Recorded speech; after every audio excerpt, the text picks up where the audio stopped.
Hello and welcome. We're exploring themes about living beyond loss. We've spoken about grief on the last occasion, and today we are going to hear from one of our young choir members. She's only a little bit, but she is very well loved, and I'm going to introduce her. Welcome, Niamh.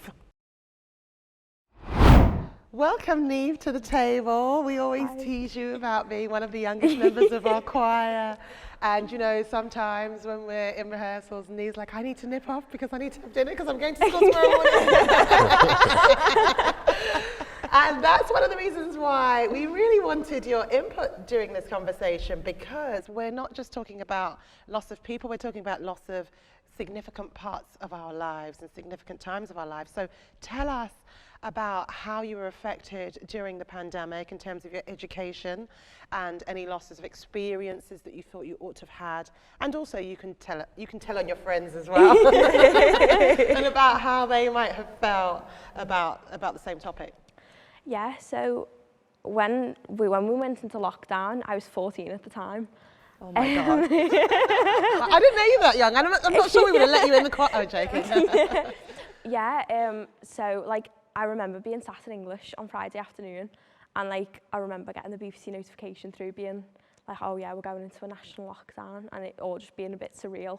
And I remember when we broke up that afternoon, how like naively our teachers said to us, oh yeah, don't worry, you know, you'll be back in like 4 weeks. It'll just be like a half term. So we kind of just went home and were like, oh yeah, you know, that'll be fine. And then like, I don't even know how long it was, but you know, 2 years later, we're still like trying to get back to normal, and it's been a bit surreal really. Like everything that's happened in the past 2 years, you know, yeah, there's just so much that's happened, and you know, even just like, you know, GCSEs and A-levels being cancelled, and just like all everything that went along with that, and yeah, I don't know, it's difficult really. And I was going to ask you about that because there's such significant years, aren't they, from 14 to 16. You're preparing for your GCSEs, you're coming of age in terms of your friendships and how you feel about life. That's the time when you are beginning to be the leaders at school, and you're no longer the young uns. You're the ones who are in charge, so to speak.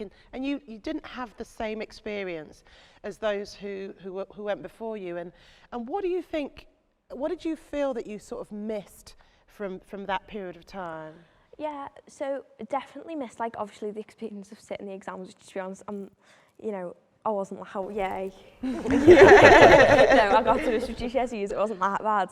But yeah, like, you know, just down to like even like the little things that you just take for granted, like, you know, all the people you'd have like a little natter with in the corridor, or, you know, before class started, and it's like, you just completely lost all that through lockdown, and, you know, all the extracurricular activities you used to do, and just like everything literally just stopped. It was like the world literally just stopped, and it to be honest, it still baffles me now.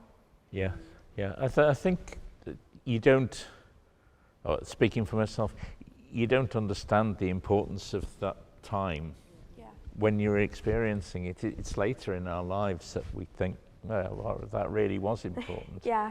I think I feel like I can't, like, certainly people in like my age group, specifically like 14-ish, we kind of grew up through the lockdown. So it's like, you know, I'm 16 now, almost 17, and I look at it and go, you know, I have so much more independence now, and it's like you kind of miss that period in life where you know, you just, I don't know how to explain it. You lost all of that social interaction, and like, it's I must admit, it is weird now going into college, and there's just people everywhere, and it's just a hustle and bustle, and it's like you think about, you know, this today is like our 2-year lockdown anniversary, isn't it? And it's like, just to think how far we've come in them 2 years, it's just massive, really. And how do you feel now coming back to all that hustle? Yeah. Is it cool? Is it normal for you, or? It's lovely, like, because I've started a new college, I've made a lot of new friends, and I think starting somewhere new has been quite helpful because, you know, like, you know, you're not trying to forge old friendships again, everyone's new, everyone's experienced the same things. But like, only a couple of months ago, when the Omicron wave happened, you know, the advice was to, you know, wear masks at all times, and it's like, even like, you know, it felt very like, oh my God, we're gonna go back to how it was 2 years ago. And it was quite scary really, because it was like, you know, we'd all got quite a lot of independence, and I think we'd all grown accustomed to the fact that, oh yeah, we can just go to college and socialise and sit on a field in the nice weather when it's you know, all them little things in life that you just take for granted. And you were scared that you might go back into that. Yeah. All right, I think this is a really good opportunity to invite our experts in the matter, Lee-Anne Widnall, who's a psychotherapist and has dealt with loss and in terms of in practice and also teaching it, and Gavin, who is a vicar at Christ Church Holy Trinity. And so can I introduce them to the table, and we'll have a little bit more of a chat about dealing with some of these circumstances. So, welcome Lee-Anne Widnall and Gavin. Gavin, Vicar of Christ Church and Holy Trinity. And Lee-Anne Widnall, who has worked as a psychotherapist for many, many years, deals with grief, but remit is much wider than that, isn't it? And I want to start with you, Lee-Anne, because something that was interesting to me when Niamh was talking is that she was saying that she likes the fact that she's in a new college because forging old friendships might be tricky. And I just want to pick up on that. And what's your experience of that, coming through a situation where we've lost a lot of time, especially as a young person, as Niamh is, and as Niamh has explained to us, losing that time and those relationships in a really important part of your life, and then feeling that, oh my gosh, I'm now at the time where I should be forging old friendships. How tricky or easy can that be? Well, I think we know it's very tricky, because I think it's something like 10% of children haven't gone back to school.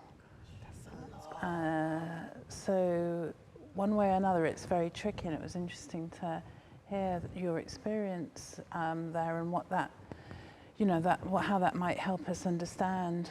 It's different things happening for all these children. They're not going back for different reasons, but I think what we've all noticed and what we've all remembered is how important those 14 to 16, how important those years were.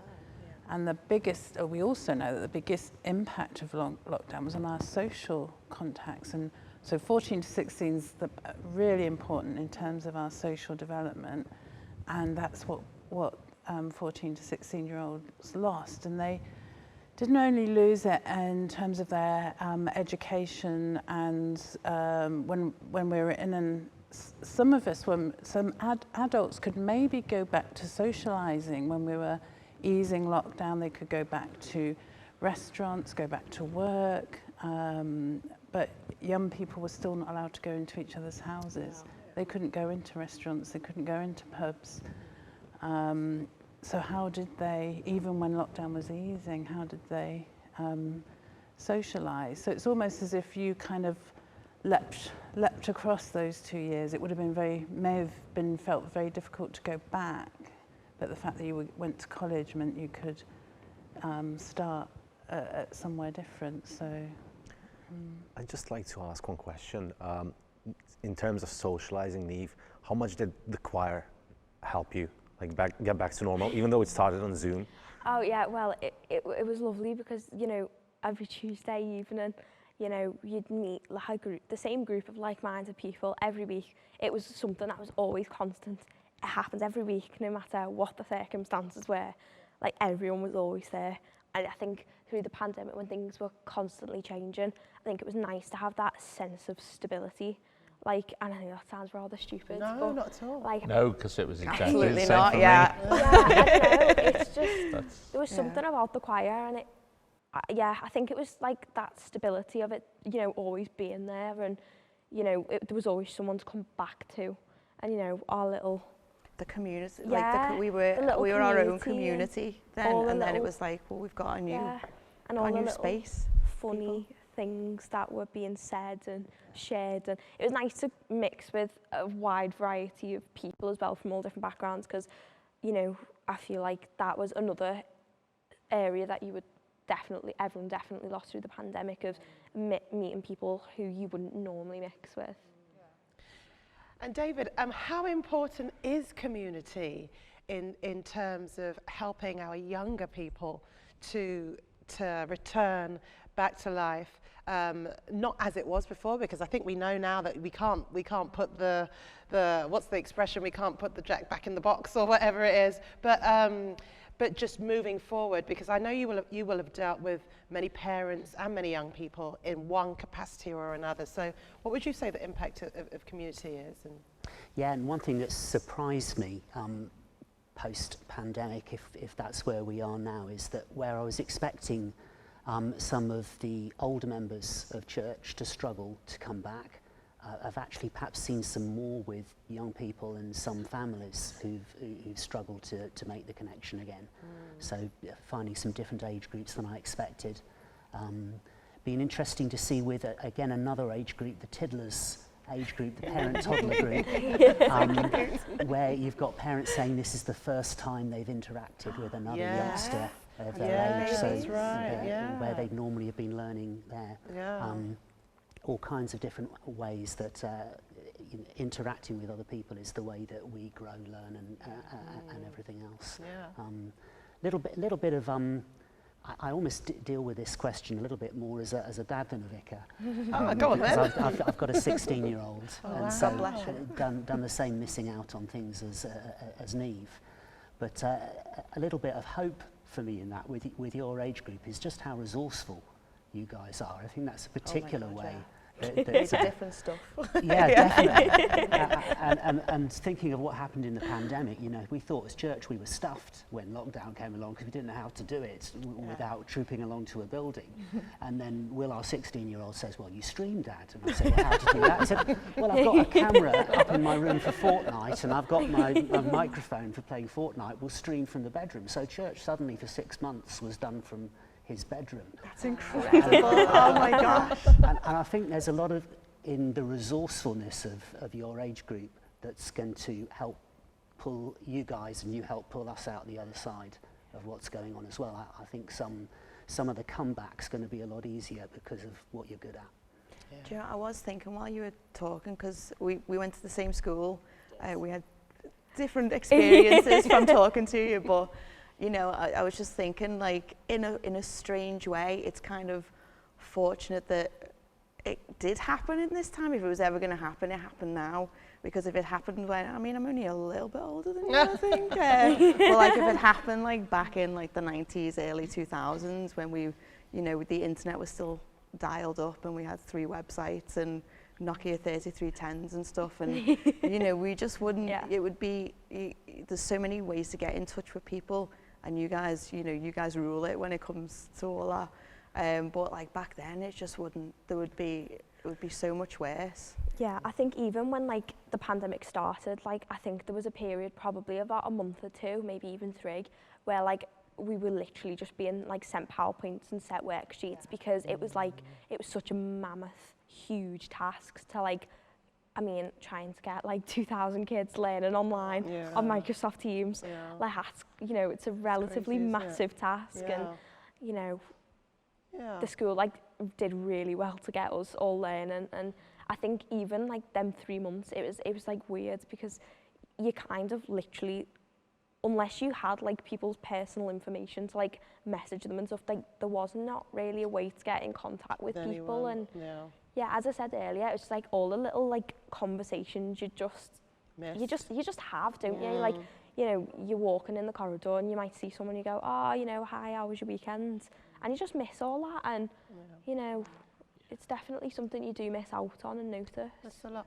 So in wrapping this session up, because we could go on, I think what's coming out is that the little connections the actual connections, the conversations, the contact, and just being able to engage in that and continue those are really important for our well-being, aren't they? What would you say about that, Leah? Yeah, you're talking about spontaneity, aren't you? Which is different to social media. That you just hi, and how rather than post, and social media was a blessing and a curse for a lot of young people in lockdown, and we're digital poverty, so it was a blessing for some people and a total exclusion for others, as you said, to ages, didn't it, to get everyone in school to get laptops. So I've forgotten what your question was now. No. It wasn't really a question. It was just a comment that